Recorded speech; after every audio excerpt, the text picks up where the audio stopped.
બધાને શુભકામના। અને શ્રાવણ મહિનો શરૂ થાય અને આપણે સ્વીટ ના બનાવીએ એવું તો બને જ નહીં। તો ચાલો આપણે સ્વીટ બનાવવાનું ચાલુ કરીએ। તો એ માટે મેં મેલ્ટેડ 3 થી 4 ચમચી ઘી લીધું છે અને એમાં આપણે બરફ એડ કરી અને આ રીતે મિક્સરમાં મિક્સ કરી લઈશું। એટલે આ રીતનું સ્મૂથ આપણું માખણ બની અને તૈયાર થઈ જશે। હવે એ માખણ બની તૈયાર થઈ જાય એટલે આપણે 1 કપ ઘઉંનો લોટ અને પાણી એડ કરીને આ રીતે આપણે બેટર બનાવશું અને મિક્સ કરતા જઈશું। અને એકદમ ઠંડુ પાણી એડ કરવાનું છે, એક ખાસ ધ્યાન રાખવાનું। અને આ રીતનું બેટર બને એટલે આપણું પરફેક્ટ બેટર બની અને તૈયાર થશે। અને એમાં 1 થી 2 ટીપા જેટલા લીંબુનો રસ એડ કરવાનો છે। અને આપણે ઘઉંના લોટનો આપણે ઘેવર બનાવવાના છીએ અને આ રીતે તમારું મેઝરમેન્ટ પરફેક્ટ હશે તો તમારો ઘેવર પરફેક્ટ બનશે। હવે આપણે એ બેટરને આપણે બરફવાળા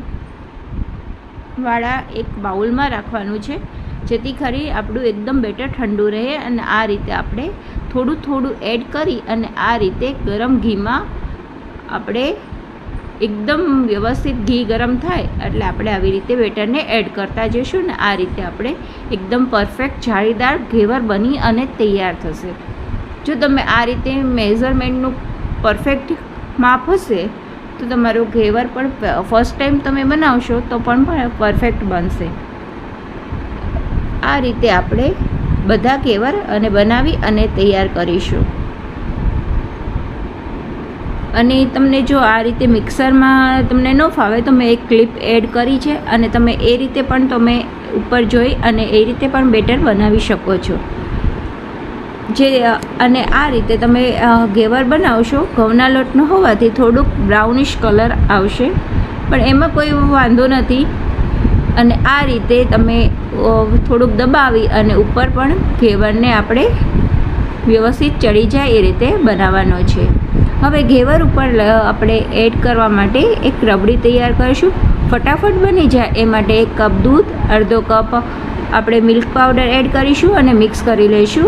તો સાથે જ થોડું કેસર એડ કરી દઈશું અને અડધાથી અડધો કપ ખાંડ એડ કરીશું જેથી કરી બહુ ગળ પણ એકદમ ગળું ના લાગે, સ્વીટ ના બની જાય એ માટે, કારણ કે આપણે ચાસણી પણ એડ કરવાની હોય છે એટલા માટે। તો આ રીતે તમારું રબડી બની અને ફટાફટ તૈયાર થઈ જાય છે। હવે આપણે 1 કપ ચાસણી બનાવવા માટે 1 કપ ખાંડ લઈશું અને અડધો કપ જેટલું આપણે પાણી લઈશું અને આ રીતે બબલ્સ આવવા માંડે એટલે આપણે એક તારની ચાસણી બની અને પરફેક્ટ તૈયાર થઈ જશે। અને એમાં આપણે 2 થી 3 ટીપા લીંબુના રસના એડ કરી દઈશું। તમે જોઈ શકો છો આ રીતે આપણો જાળીદાર ઘેવર બની અને તૈયાર છે। તો આપણે હવે ઘેવરને તૈયાર કરવા માટે આપણે ઉપર એક થોડી એવી ચાસણી એડ કરીશું। જો તમને મારી આ ઘેવરની રેસીપી ગમી હોય તો મારી ચેનલને લાઈક કરજો, શેર કરજો અને સબસ્ક્રાઈબ કરજો। અને તમે આ રીતે બનાવો છો કે નહીં એ પણ મને કોમેન્ટ કરી જરૂર જણાવજો। હવે ચાસણી એડ કર્યા પછી આપણે આ રીતે રબડી એડ કરી દઈશું અને આપણે ગાર્નિશ કરીશું કાજુ, બદામ અને પિસ્તાથી આવી રીતે। અને આ શ્રાવણ મહિનામાં તમે આ રીતે પરફેક્ટ ઘરે બનાવી ઘેવરની મજા માણો। અને જો તમને આ રીતે બનાવશો એટલે તમારો ઘેવર એકદમ પરફેક્ટ બનશે।